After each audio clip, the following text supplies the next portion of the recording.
I want to take you back to a moment in your life that you didn't choose. Maybe it was the day you got laid off. Maybe it was the breakup you didn't see coming. Maybe it was when someone you trusted let you down. We've all been there. A moment we didn't ask for, a moment that broke something inside us. Now pause and think, what did you do next? Because that's the moment that defines everything. Not the moment of crisis, but the moment after. That split second where we either take ownership or we don't. You see, life is messy. It's unpredictable. It doesn't ask your permission before throwing change at you. That's not just how life is. That's how it's supposed to be. The real question isn't whether you'll face difficulty. The real question is, what story do you choose to write with what you've been handed? There's a mindset that changes lives instantly, not in theory, not eventually, but the moment you choose to adopt it. It's the mindset of ownership over circumstance.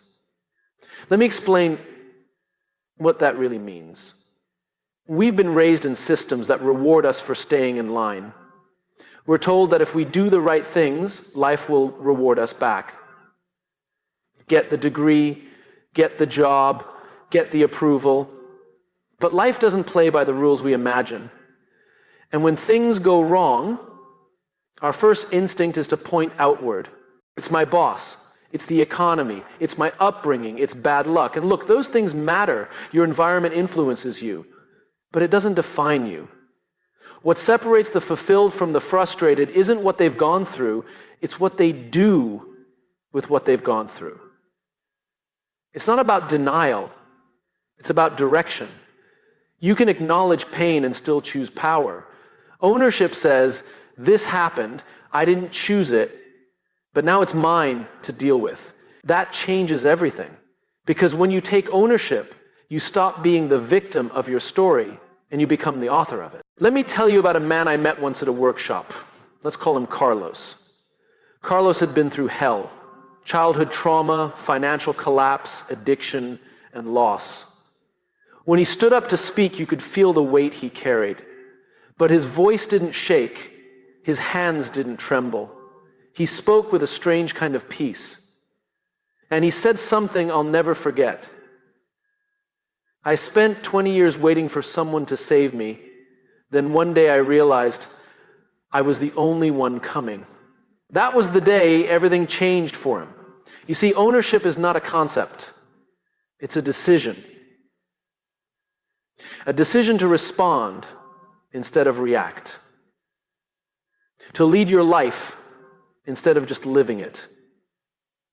To stop waiting for life to get easier and start deciding that you will get stronger. It doesn't mean you're to blame for everything that happens. It means you're responsible for how you rise from it. There's a quiet kind of power in that, because when you stop assigning blame, you start reclaiming energy. And energy is the fuel of transformation. Think about it. How much time have we all wasted ruminating on the why something happened instead of focusing on what now? Ownership is the shift from explanation to execution. It says, yes, that was unfair. Yes, I wish it was different, but I'm not waiting anymore. I'm building. I'm choosing. I'm moving forward. It's uncomfortable, yes, because once you accept that you're in charge of your life, you no longer have excuses. But that's also where your freedom begins. When you take ownership, you start showing up differently in relationships. You stop expecting others to complete you and start meeting them from a place of wholeness. You start setting boundaries. You start leading with integrity, not insecurity. In your career, ownership makes you proactive instead of reactive. You stop waiting for direction and start creating impact. Leaders are not those who have the most power, they're the ones who take the most responsibility. Even in your health, your mindset shifts. It's no longer about discipline forced from outside. It becomes a matter of internal alignment. This is my body, my mind, my energy. I will care for it not because I have to, but because I choose to. That's the kind of mindset that moves mountains. But let me be clear. Ownership is not a one-time choice. It's not a motivational burst.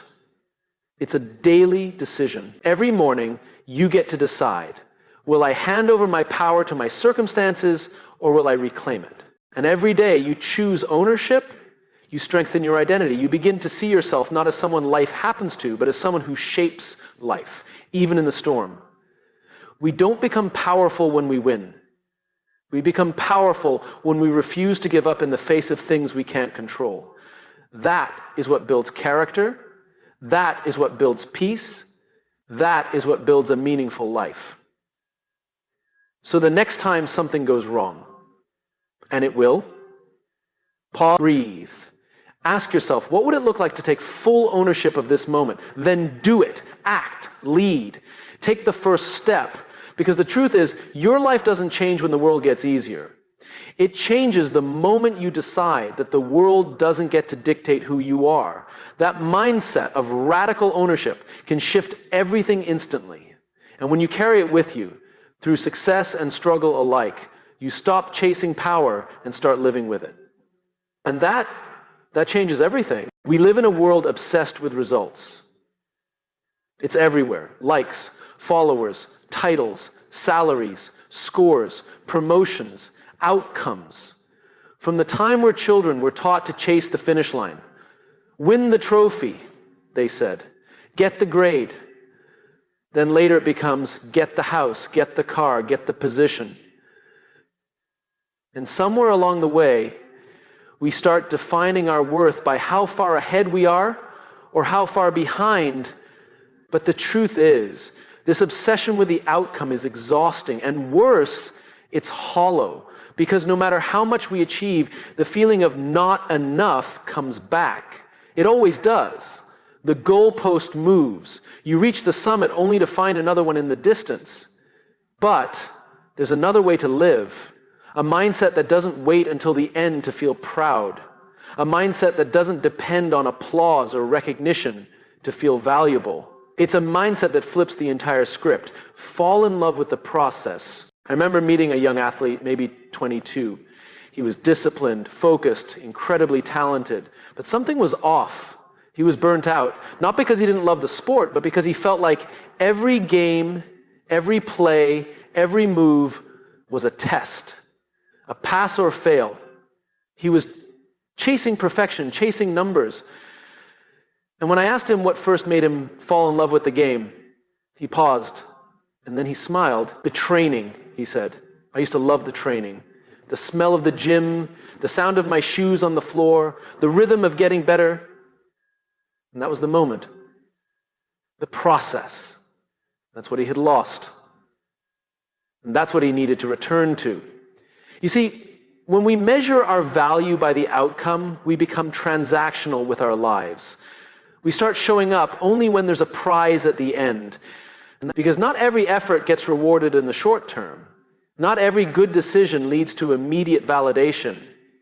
But it always contributes to who we're becoming. The process is where the transformation happens. The process is where the identity gets built. Outcomes are snapshots. The process is the story.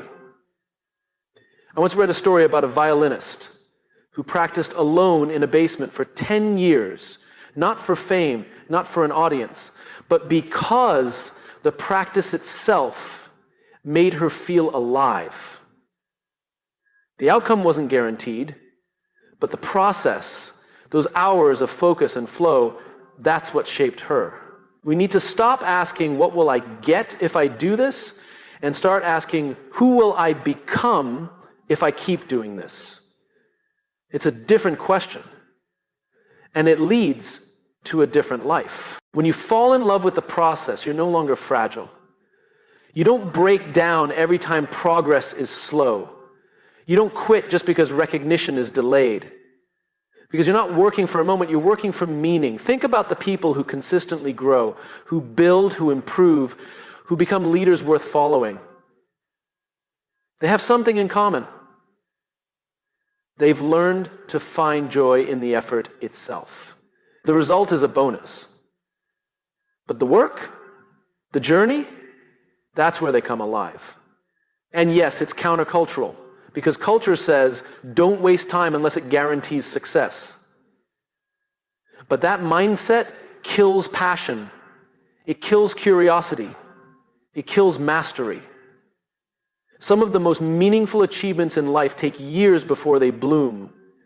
And if we're only obsessed with the fruit, we'll never commit to planting seeds. There's something sacred in waking up each day and deciding to show up, even when no one is clapping.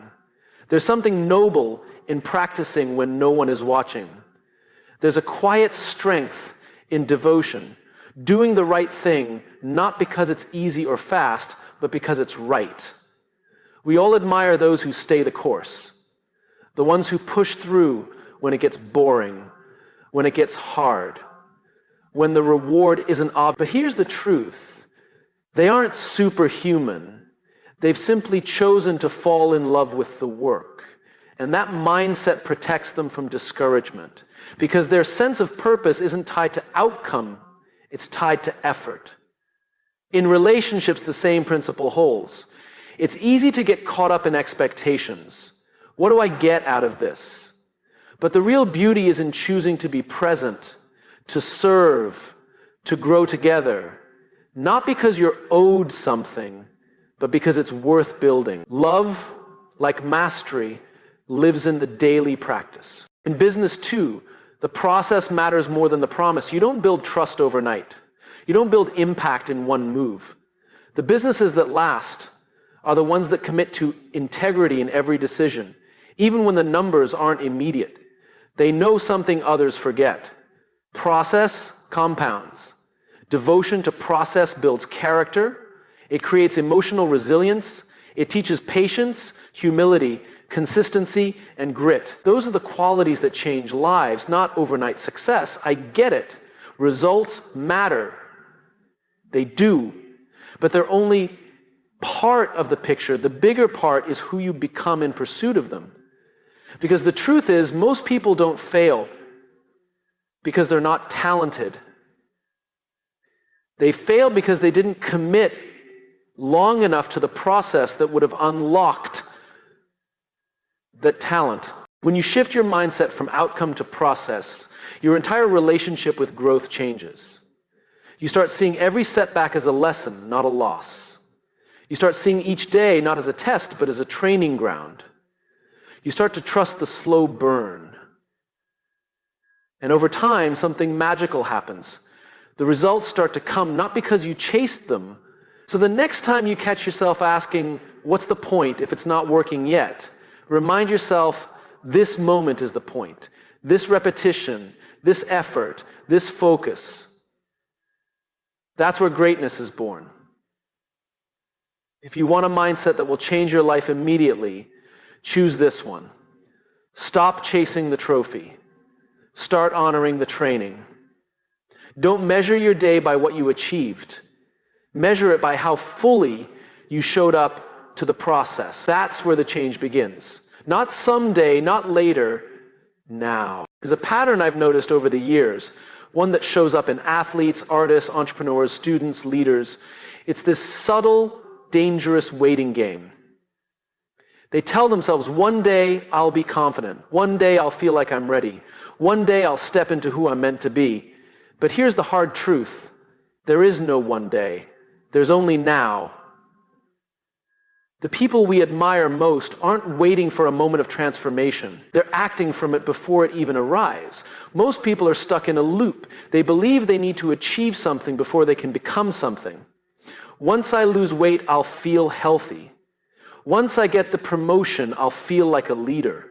Once I launch the business, I'll be an entrepreneur. But that mindset traps you,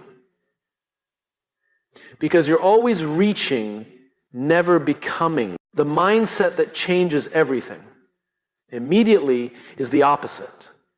Instead of chasing the outcome, you adopt the identity.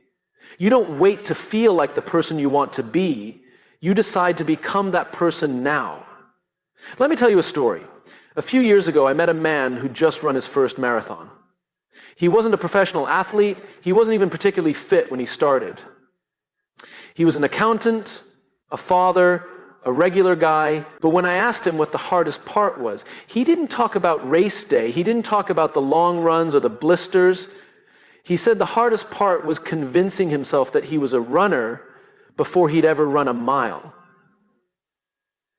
And I didn't believe I was that kind of person, he said. I kept saying, I'll call myself a runner when I run a half marathon. Then it became, once I run a full one. But the shift happened when I woke up one day, put on my shoes, and said out loud, I'm a runner. That's the day everything changed. He became the identity before he had the outcome.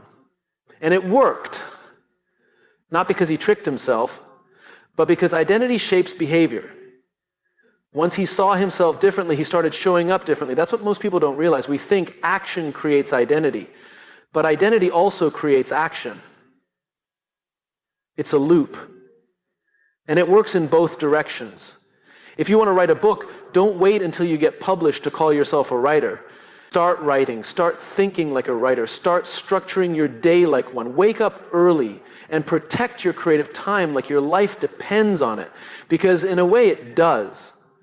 That identity shift will drive the habits that eventually create the outcome. This is the reason people struggle with consistency. They try to change what they do without changing who they believe they are. They say, I'm trying to get fit, instead of I'm someone who values health. They say, I'm trying to wake up early, instead of I'm the kind of person who starts their day with intention. Language matters. Self-talk matters.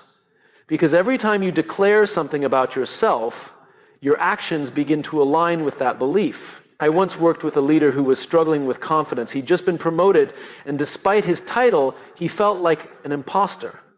He kept saying, I don't feel like a real leader. And so he acted cautiously.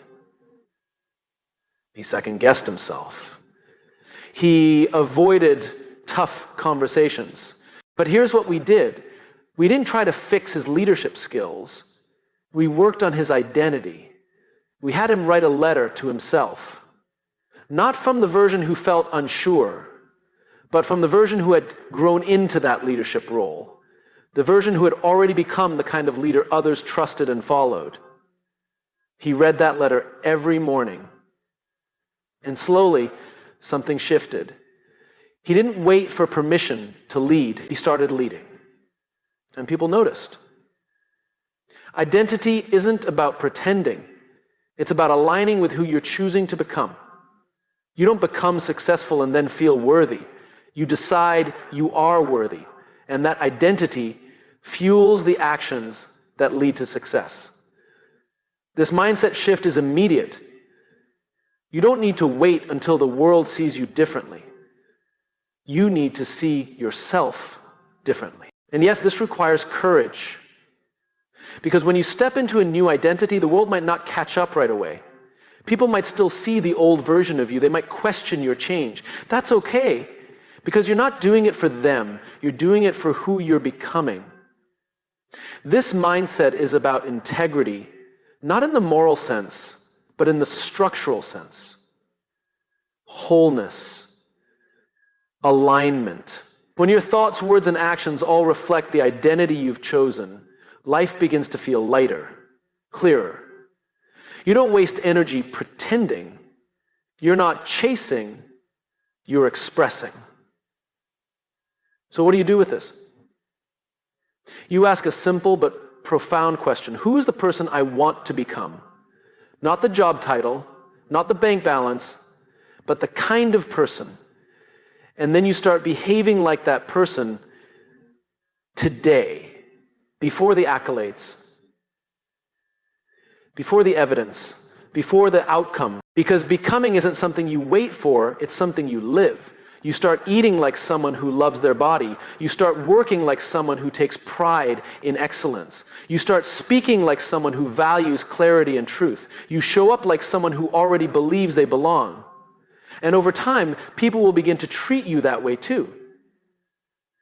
Because they're responding to who you are, not who you used to be. This mindset changes lives. because it eliminates the gap between now and later.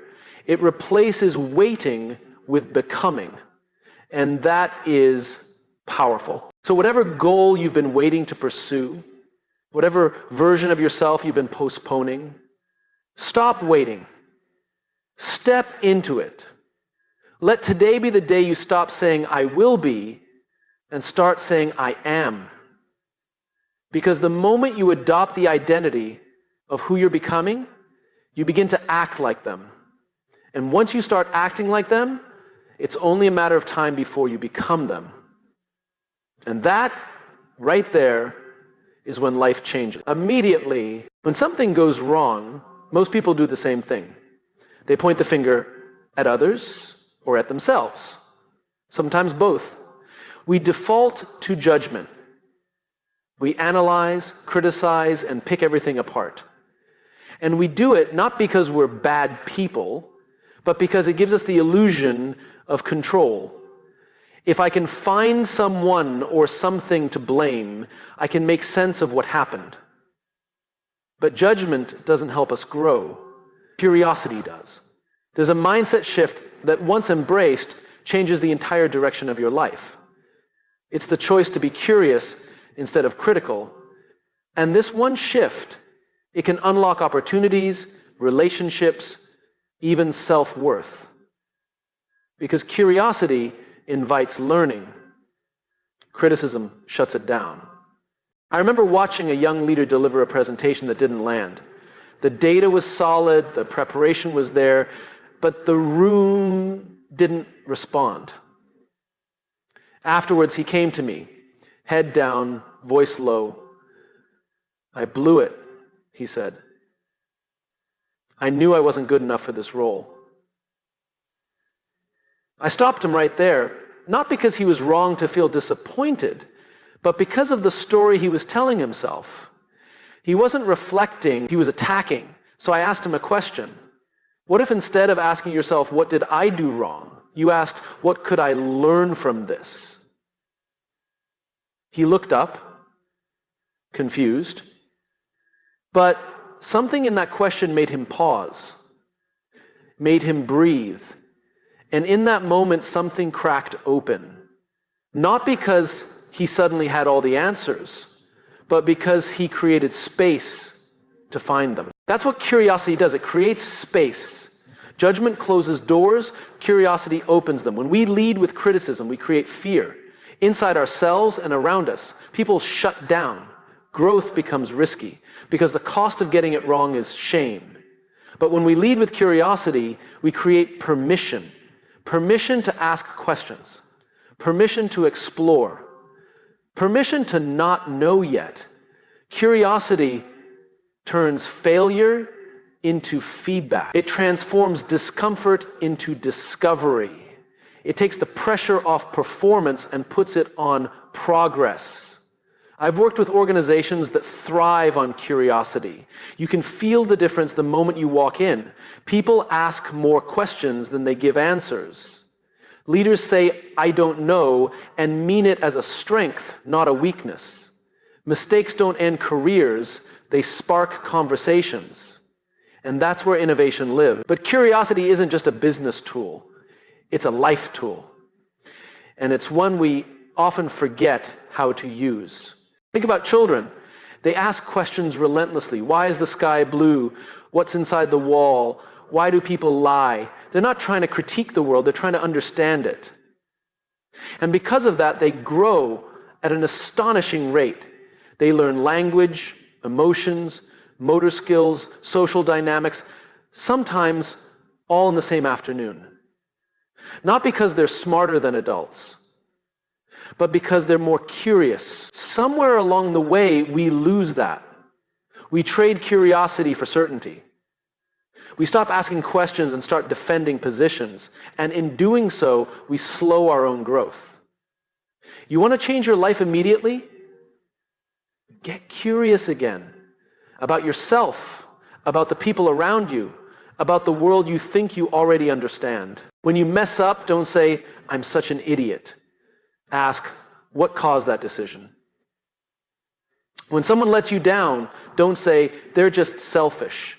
Ask, what might they be struggling with? When you feel stuck, don't say, I'm not cut out for this. Ask, what's another way to look at this? These questions aren't soft, they're strong. They take more strength than blame ever will. I once coached a woman who'd been passed over for a promotion.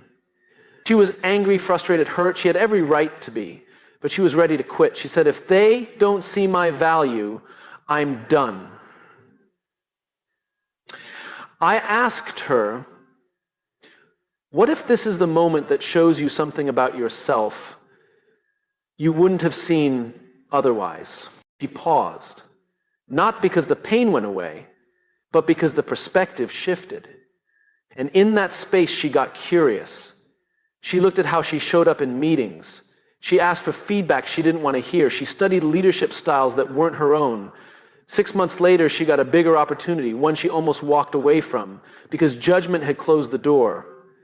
Curiosity doesn't, but it keeps you moving. It turns pain into perspective. And when we turn that mindset inward toward ourselves, it becomes even more powerful. Most of us are our own worst critics. We dissect our flaws, we rehearse our failures, we carry guilt like a second skin. But judgment won't get you unstuck.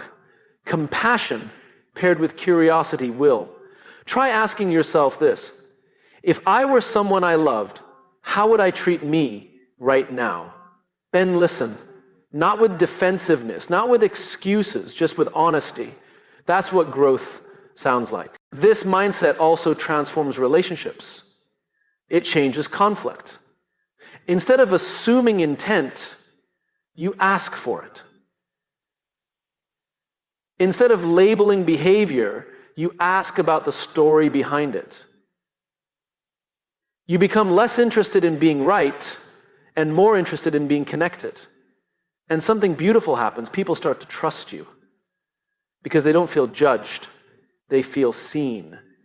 And when people feel seen, they open up. That's when real communication begins. That's when change begins. There is nothing soft about curiosity. It requires humility, it requires patience, it requires a willingness to be wrong and to still keep asking. But the payoff is enormous. A curious person doesn't wait for life to hand them answers. They go looking, they read, they listen, they explore. And because of that, they grow faster, love deeper, and lead better. So if you're standing at a crossroads in your life, whether it's your career, your relationship, your identity, don't rush to judge. Don't default to criticism. Don't shut down because you don't know yet. Get curious. Ask what's here for you. Ask what this is trying to teach you. Ask what you haven't yet seen, because that simple shift from judgment to curiosity can unlock everything. And the moment you choose it, your life starts to change. Immediately, there's a strange thing about motivation. It doesn't always show up when you need it. Some mornings you wake up and you're ready to take on the world. Other days, the same goals feel heavy. You look at your to-do list, your commitments, your promises to yourself, and none of it feels urgent. None of it feels worth the effort. The mood's just not there. And that's the trap.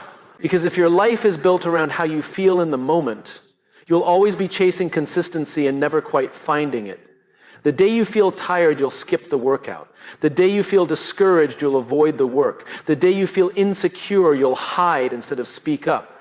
And slowly, over time, your life becomes a reflection, not of your values, but of your moods. There's a mindset that can flip this entire pattern. It's not glamorous. It doesn't come with instant gratification, but it creates a kind of internal power that nothing can shake. It's the mindset of living by values, not moods. I once sat with a founder of a growing company who told me something simple but profound. He said, I don't trust my feelings in the morning. I trust my commitments from the night before. It stuck with me because it's so easy to feel like your present mood is the most honest version of yourself, but it's not. Your mood is just a snapshot. Your values are the story. When you live by values, your actions aren't negotiable based on how your day's going. You're not at the mercy of emotional weather. You know who you are, what matters to you, and how you want to show up, even when it's hard, even when it's boring, even when no one's watching. It's the difference between the person who says, I'll be there if I feel like it, and the one who says, I'll be there because I said I would. One is a servant to comfort, the other is a servant to integrity. I met a woman years ago who trained for a triathlon while raising 2 kids, working full-time, and recovering from a serious injury. I asked her how she stayed consistent. She didn't talk about energy or motivation. She said, I decided that being disciplined was a way to respect myself. Her value was self-respect. That's what she showed up for. Not the medal, not the applause. Her decision to train every morning had nothing to do with how she felt at 5 a.m. It had everything to do with who she wanted to be. We underestimate how powerful it is to build our lives around principles, not goals, not moods, principles. Think about trust. It doesn't come from one big emotional moment. It comes from consistency, from being reliable, from showing up the same way regardless of the mood you're in. The leader people trust isn't the one who's most charismatic on their best day. It's the one who holds the line, who treats people with respect whether they're feeling confident or exhausted. You become dependable not by managing your emotions, but by submitting them to something greater, your values. And the same goes inward. The way we talk to ourselves on our bad days says more about our character than anything we do on our good days. If your value is kindness, that has to apply even when you're disappointed in yourself. If your value is courage, it has to show up even when your knees are shaking. That's what integrity looks like. Not perfection, but alignment. Living by values doesn't mean ignoring your feelings. Feelings are important messengers. They reveal what you care about. They tell you where something's off. But they're not always reliable guides. They're visitors, not rulers. Values are the foundation you stand on while your moods pass through. And here's the beautiful part. The more you live by values, the more stable your life becomes. Not boring, stable. You know what you'll do when the pressure's on. You know how you'll treat people when things go wrong. You know how you'll show up when no one's clapping. It's why people with strong values often appear calm in chaos. It's not that they feel calm, they're just anchored. And when you're anchored, you don't need every situation to be perfect. You bring your stability into the storm. I worked once with a team that had been through massive disruption, layoffs, reorganization, leadership changes. The teams that survived weren't the ones who had the best systems. They were the ones who had values they practiced out loud. Transparency, respect, adaptability. They reminded each other every single week what they stood for. And that culture kept them from falling apart when everything else did. Now bring it back to your life. What are your values? Not the ones you think sound good, but the ones you actually want to live by, the ones you want your future self to thank you for. Write them down, 1 sentence each. And then the harder part, build your days around them. If your value is growth, keep learning even when no one's grading you. If your value is courage, speak the truth even when your voice shakes. If your value is integrity, follow through even when it's inconvenient. If your value is compassion, stay kind even when you're frustrated. That's how transformation begins. Not through some lightning bolt of inspiration, but through quiet alignment between what you believe and what you do. The people who change the world don't feel like heroes every day. They feel doubt, they feel fear, they feel exhaustion, but they keep showing up anyway. Because their lives aren't built on how they feel in the moment. Their lives are built on who they've chosen to be. You can choose that too. Right now, without changing your job, your title, your bank account, or your surroundings. You can choose a mindset where values win over moods, where direction beats distraction, where who you are is more important than how you feel.